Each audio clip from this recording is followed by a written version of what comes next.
Maryland's 2017 legislative session is now history. It ended on April 10th at midnight. Montgomery County is getting a financial boost. State aid directed to the county will increase by $28 million for a grand total of $782 million.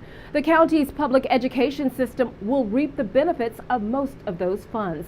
The county also fared well in the state's capital budget this year. The state funding will be used for new health facilities, recreation centers, parks, and the arts, to name a few. The total amount for funding comes to almost $195 million.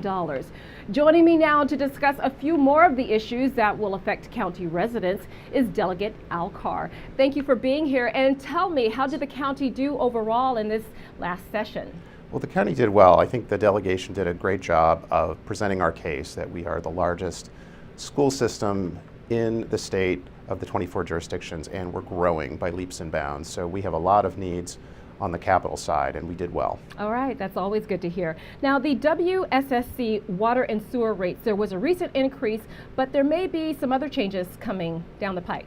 That's right, there'll be some big changes coming down the pike. WSSC is going to be totally reinventing their water and sewer rate structure. And of course, there are municipal water and sewer utility that serves most of Montgomery and Prince George's County, about 2 million people. There was a ruling from the Maryland Public Service Commission that their rate structure was not reasonable. So they've been ahead of the curve. They had already been working on redoing their rate structure.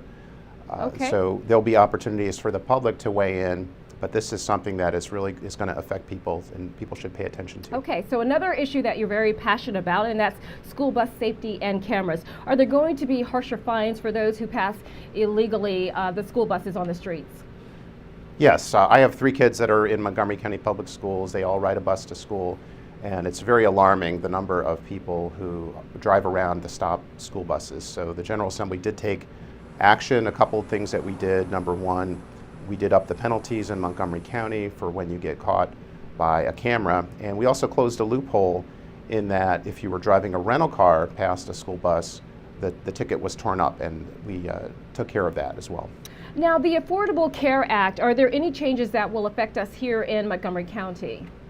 Yes, I think the message to Montgomery County residents is that we are going to keep you safe, we're going to protect your health care. So we did take a couple actions in that regard. We empowered the Maryland Attorney General, gave him some new powers to sue the federal government if they're messing with our health care, and we also formed a commission that's going to keep on top of this issue so that we'll be prepared to act in case something happens at the federal level that we need to respond to at the state level. Well, thank you, Delegate Carr, for being here and for all of your insight. Now, the next legislative session will begin in January 2018.